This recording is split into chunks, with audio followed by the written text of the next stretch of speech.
السلام علیکم میرا نام محمد عاطف حنیف ہے and father's day I will like to say کہ I have very special feelings for my father like most people do, but I would like to explain کہ میرے والد صاحب مرحوم حاجی محمد حنیف صاحب was a very big inspiration for me throughout my life. وہ by profession banker تھے، but in کی life کے بہت پہلو تھے جو کہ میرے لیے ایک رول ماڈل کے طور پہ میں دیکھتا ہوں. He was known to be a very respectable, straightforward, a man of integrity, individual اپنی پرسنل لائف میں بھی and as a banker he was very well respected. میری ان کے ساتھ بڑی ایموشنل اٹیچمنٹ بھی تھی. اس کی ایک ریزن یہ ہے کہ when I was in matric تو ان کو ہارٹ ٹربل ہوئی تھی and I was the eldest among the kids, تو I felt very strongly for that.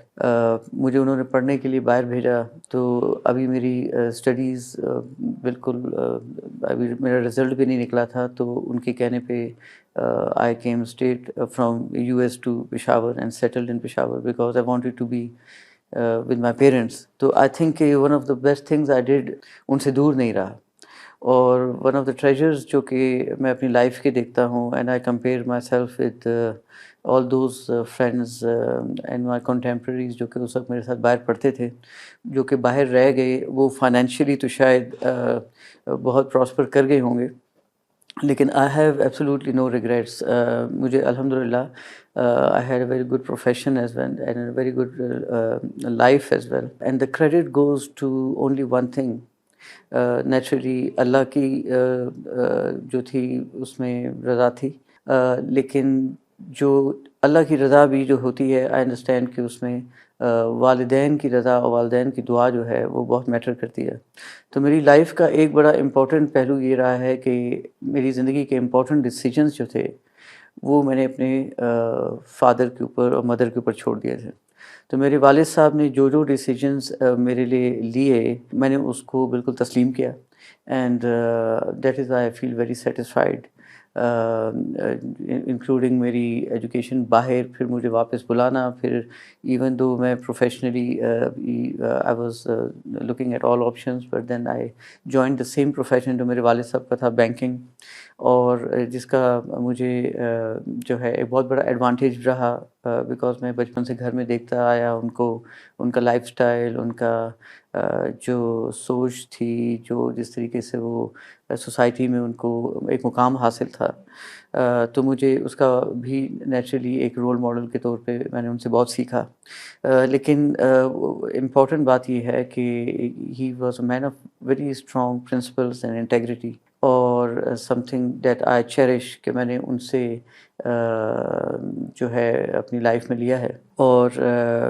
میں میسج میرا یہ ہوگا کہ اگر آپ لائف میں کامیاب ہونا چاہتے ہیں تو سب سے ایزی طریقہ یہ ہے کہ you keep your parents satisfied and happy, اور ان کی دعائیں جو ہیں that is the best defence, and جو ہے نا آپ کی ترقی، آپ کی خوشیاں، آپ کے مستقبل کے لیے، اور یہی میرا ساری زندگی ایک بڑا بیسک رہا ہے اصول. And I miss my father allot. زندگی میں مختلف موقعوں پہ جب مجھے کوئی امپورٹنٹ بات آتی ہے، کوئی امپورٹنٹ موقع آتا ہے، تو I miss him because I use to straight forward ان سے میں پوچھ لیتا تھا، ایڈوائس لیتا تھا، چاہے وہ میری پرسنل لائف کے معاملات ہوتے تھے یا فیملی لائف کے. اور my father use to be very very helpful to his friends and family and welfare کے کاموں میں اور سپورٹ کرنے کے کاموں میں. تو یہ بہت ساری چیزیں تھیں ان کی لائف میں، ان کی پرسنالٹی کے مختلف پہلو تھے جو کہ میں نے کسی نہ کسی فارم میں انہیریٹ کیے ہیں، اور وہ میرے اندر بھی شاید ریفلیکٹ ہوتے ہیں. But it is my father and mother both of them, and my father جن کا بہت بڑا رول ہے میری پرسنالٹی کو اور میری لائف کو شیپ کرنے میں. تو میں یہی کہتا ہوتا ہوں کہ اگر آپ نے اپنی دعاؤں کی کامیابی کا کوئی ایک کلیہ ڈھونڈنا ہے تو آپ اپنی دعائیں شروع کرنے سے پہلے اپنے والدین کے لیے دعا کرا کریں۔ تو جب آپ ان کی مغفرت کی اور ان کے لیے دعا کریں گے تو اس کے بعد جب آپ دعا کریں گے اللہ تعالیٰ اس میں برکت ڈالے گا اور اس کو سنے گا بھی۔ اللہ تعالیٰ میرے والد صاحب کی مغفرت کرے اور سب کی والد جو فوت ہو چکے ہیں ان کی مغفرت کرے، اور جو زندہ ہیں اللہ ان کو اچھی صحت کے ساتھ سلامت رکھے اور اپنے بچوں سے راضی رکھے۔